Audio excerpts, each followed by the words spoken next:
ప్రతి ఉదయం దేవుని వాగ్దానం అనే కార్యక్రమానికి ప్రేమతో మిమ్మల్ని ఆహ్వానిస్తుంటున్నాను.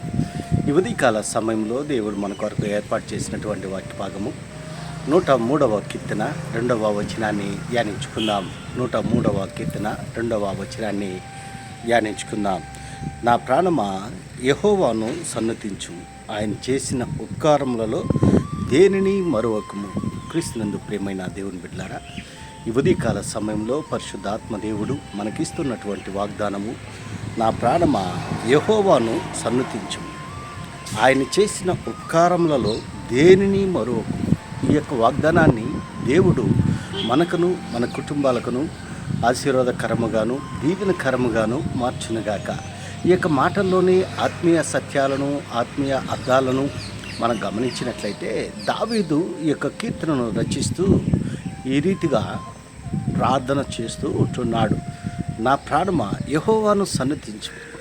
ఎందుకనగా దేవుడు చేసినటువంటి మేలులను బట్టి, దేవుడు చేసినటువంటి అద్భుతాలను బట్టి, దేవుడు చేసినటువంటి ఆశ్చర్య కార్యాలను బట్టి ఆయనను స్తుతించాలి. దావీదు జీవితంలో దేవుడు అనేక మేలులు చేసి ఉంటున్నాడు, అనేక అద్భుతాలు చేసి ఉంటున్నాడు. అందుని బట్టి దేవుణ్ణి స్తుతిస్తూ ఉంటున్నాడు. అందుకే అంటున్నాడు, దేవా నీవు చేసినటువంటి మేలులకు నేనేమి చెల్లింతును, రక్షణ పాత్రను చేతపుచ్చుకొని యెహోవా నామమున ప్రార్థన చేస్తారని దావీదు సెలవిస్తూ ఉంటున్నాడు.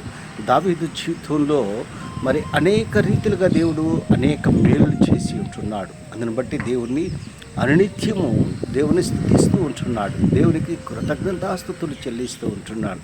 క్రీస్తునందు ప్రియమైన దేవుని బిడ్డలారా, ఈ అక్టోబర్ మాసం అంతా కూడా దేవుడు మనల్ని కాచి కాపాడు. ఈ చివరి దినాన్ని కూడా దేవుని సన్నిధిలో మనం సజీవులుగా ఉంటున్నామంటే అది దేవుని యొక్క కృప ఉంటున్నది.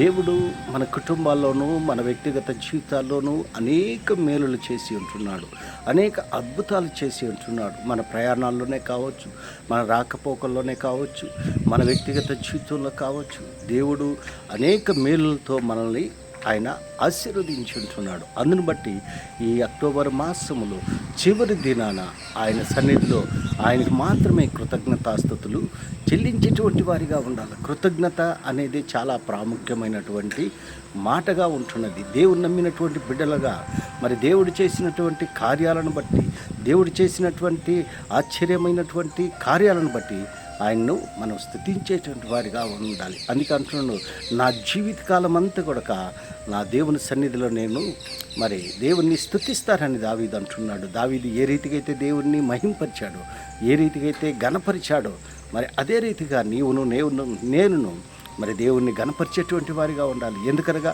దేవుడు అనేక మేలులు చేసి ఉంటున్నాడు. ఈ లోకంలో మనం చూస్తూ ఉంటున్నాము, అనేక మరణాలు సంభవిస్తుంటున్నాయి. రకరకాలైనటువంటి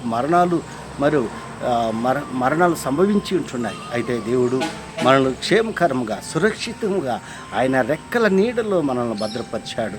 అందుని బట్టి దేవుడు చేసినటువంటి గొప్ప కార్యాలను బట్టి, దేవుడు చేసినటువంటి ఏ అద్భుతమైనటువంటి కార్యాలను బట్టి దేవునికి మనము కృతజ్ఞతాస్తుతులు చెల్లించవలసిన వారిగా మనం ఉంటున్నాం. క్రీస్తునందు ప్రియమైన దేవుని బిడ్డలారా, ఈ ఉదయకాల సమయంలో ఈ మాటలు వింటున్నా నేను దేవుడు మన పట్ల ఆయన ఒక ప్రణాళిక కలిగి ఉంటున్నాడు, మన పట్ల ఒక చిత్తాన్ని కలిగి ఉంటున్నాడు. ఆ ప్రణాళిక ప్రకారం, ఆ దేవుని యొక్క చిత్త ప్రకారం మనల్ని నడిపిస్తూ ఉంటున్నాడు, మనల్ని పోషిస్తూ ఉంటున్నాడు. మంచి ఆరోగ్యాన్ని ఇచ్చాడు, మంచి ఆయుష్ని ఇచ్చాడు. మన జీవితంలో మరొక నూతన దినాన్ని చూసేదానికి దేవుడు కృప చూపాడు. అందుని బట్టి దేవునికి మనము కృతజ్ఞతాస్తుతులు చెల్లించేటువంటి వారిగా నేను ఉండాలని ఈ కొద్ది మాటల ద్వారా నేను హెచ్చరిక చేస్తుంటున్నాను. దేవుడి యొక్క మాటలను మరెక్కువగా మీకును మీ కుటుంబాలకును ఆశీర్వాదకరంగాను దీవెనకరంగాను మార్చినగాక. ఆమేన్.